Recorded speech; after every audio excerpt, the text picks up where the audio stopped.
Hello बच्चों, let's read this question. The question says a particle is moving with a speed 3 times as that of an electron. If the ratio of de Broglie wavelength of the wave associated with the particle to that with the electron is 1.813 into 10 to power minus 4, find the mass of the particle. Can you identify the particle? Given that mass of electron is 9.1 into 10 to power minus 31 kg। तो इस question के अंदर हमसे क्या बोला है कि एक पार्टिकल है जो मूव कर रहा है 3 times of the velocity of electron, and यदि उस पार्टिकल की जो डी ब्रोगली वेवलेंथ है उसका रेशियो इलेक्ट्रॉन की डी ब्रोगली वेवलेंथ से किया जाए तो ये हमारे पास आता है 1.813 इंटू 10 टू पावर माइनस 4। हमें वो जो पार्टिकल है उसका मास फाइंड आउट करना है एंड आइडेंटिफाई करना है कि वो पार्टिकल कौन सा है। तो इसके लिए यदि की कंसेप्ट की बात की जाए, की कंसेप्ट हमारे पास क्या हो जाएगा, की कंसेप्ट हमारे पास हो जाएगा डी ब्रोगली वेवलेंथ का फॉर्मूला। डी ब्रोगलीज वेवलेंथ, इसका फॉर्मूला हमारे पास क्या हो जाएगा, की कंसेप्ट। एंड ये फॉर्मूला क्या होता है, यदि डी ब्रोगली वेवलेंथ को शो किया जाए लैम्डा से तो इसकी वैल्यू होती है h divided by p। h is the Planck's constant and p is the linear momentum. यदि लीनियर मोमेंटम को फर्दर मैं सोल्व करके लिखूं तो ये मेरे पास हो जाएगा h divided by m v. h तो हमारे पास प्लैंक्स कांस्टेंट है, m is the mass of the particle and electron के कंडीशन में हो जाएगा mass of the electron and v is the velocity for both of them. तो ये हमारे पास क्या हो जाएगा, की कंसेप्ट। इस की कंसेप्ट की हेल्प से हम लोग इस क्वेश्चन को सॉल्व करेंगे। यदि मैं बात करूं सॉल्यूशन की, तो सॉल्यूशन में हमारे पास गिवन थिंग्स वो हम पहले लिख लेते हैं।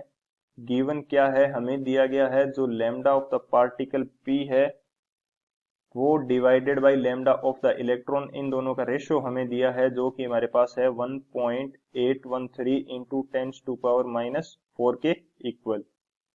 अब यदि यहाँ पे फॉर्मूला अप्लाई कर दिया जाए लैम्डा p यानी पार्टिकल के लिए divided by lambda electron lambda e, तो इसकी वैल्यू अकॉर्डिंग टू द की कंसेप्ट ये हमारे पास क्या होगी, ये हमारे पास होगी h divided by mass of the particle into velocity of the particle divided by lambda electron की वैल्यू हमारे पास क्या होगी, h डिवाइडेड बाय ये नीचे वाला पोर्शन ऊपर चला जाएगा mass of the electron into velocity of the electron.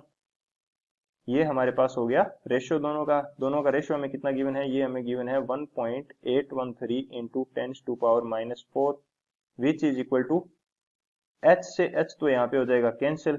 Mass of the electron ये हमें गिवन है 9.1 into 10 to power minus 31 kg and velocity of the electron इसको मैं अज्यूम कर लेता हूँ v। Velocity of the electron इसको मैंने अज्यूम कर ली v। Mass of the particle ये हमें फाइंड आउट करना है and velocity of the particle ये हमारे पास कितनी गिवन है, 3 times of the velocity of electron, तो ये हमारे पास हो जाएगी 3v। तो यहाँ से v क्या हो जाएगा, कैंसिल। अब यदि मैं इसको फर्दर सोल्व करूं तो मास ऑफ द पार्टिकल ये मेरे पास कितना आ जाएगा, इसकी वैल्यू मेरे पास आएगी 9.1 into 10 to power minus 31 divided by 3 into 1.813 into 10 to power minus 4। जब इसको सोल्व करेंगे तो हमारे पास जो मास ऑफ पार्टिकल है ये mp, इसकी वैल्यू कितनी आ जाएगी, ये मेरे पास आ जाएगी 1.67 into 10 to power minus 27 kg। ये हमारे पास आ गई मास ऑफ द पार्टिकल। तो ये यदि मास ऑफ द पार्टिकल है तो हमारे पास पार्टिकल क्या हो सकता है, इस सेम मास का पार्टिकल हमारे पास होता है या तो न्यूट्रॉन हो सकता है या फिर प्रोटॉन हो सकता है, क्योंकि दोनों का मास क्या होता है 1.67 into 10 to power minus 27 kg के अराउंड। तो यदि मैं इसको लिखना चाहूं तो ये मेरे पास क्या होगा, सो पार्टिकल हमारे पास क्या हो जाएगा, यदि मैं लिखना चाहूं तो पार्टिकल शुड बी या तो न्यूट्रॉन होगा हमारे पास, या तो पार्टिकल क्या होगा न्यूट्रॉन, या फिर हमारे पास जो पार्टिकल होगा वो हमारे पास होगा proton. So this is the final answer. I hope you understood it well. Best of luck. Thank you.